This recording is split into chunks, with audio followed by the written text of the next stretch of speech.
জিন্দগির সব প্রয়োজন আল্লাহর কাছ থেকেই চাওয়া উচিত।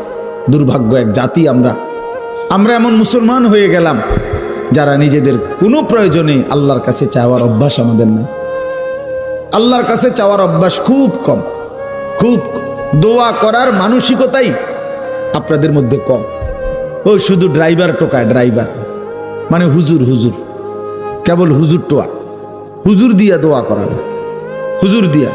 আরে ভাই, হুজুর দিয়ে দোয়া করানো নিষেধ না, হুজুর দোয়া করবে ঠিক আছে, কিন্তু নিজের আহাজারি, নিজের চোখের পানি, নিজের কান্না, নিজের আরজি নিজেই আল্লাহর কাছে পেশ করা উচিত। বান্দার কাকুতি মিনতি আল্লাহর খুব পছন্দ, আল্লাহর খুব পছন্দ, আল্লাহ তাআলার খুব পছন্দ। হাদিসে আছে বুখারীতে, ফাওয়াল্লাহি লা ইয়ামাল্লাল্লাহু হাত্তা তামাল্লু। নবীজি বলছেন, আল্লাহর কসম উম্মত, তোমরা চাইতে চাইতে আল্লাহর কাছে ক্লান্ত হয়ে যাবে, কিন্তু রব্বে করিম দিতে দিতে একবারও ক্লান্ত হবেন না। সুবহানাল্লাহ।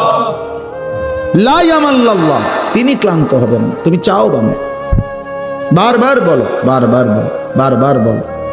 এজন্য বাপ নিজেদের সব প্রয়োজন আল্লাহর কাছে বলবেন।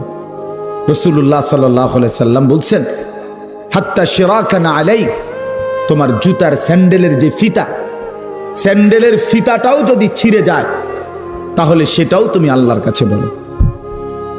স্যান্ডেলের ফিতাটা ছিঁড়ে গেল, আল্লাহকে জানাও, মাওলা আমার একটা ছোট্ট মুসিবত হয়ে গেছে, আমার ফিতাটা স্যান্ডেলের ছিঁড়ে গেছে।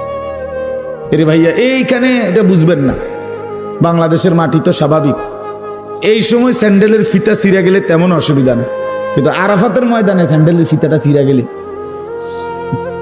তাইলে টের পাওয়া যাবে স্যান্ডেল কারে কয় আর ফিতা কারে। বুঝেন না? হ্যাঁ, মসজিদে হারাম থেকে হোটেলে যাইবার সময় যদি স্যান্ডেল হারায় যায় তখন বোঝা যায় স্যান্ডেল কত দাম, স্যান্ডেল কত দাম।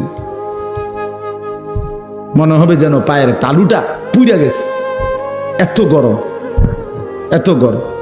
এই জন্য আল্লাহ তাআলা বান্দার ছোট থেকে ছোট বিষয়ও রাসূলুল্লাহ সাল্লাল্লাহু আলাইহি সাল্লাম সবক দিয়েছেন আল্লাহর কাছে চাইতে। তো ঠিক আছে, আমি মূল কথাটা এটাই বলতে চাইছিলাম যে মনোযোগ চাই, আন্তরিকতা দরকার।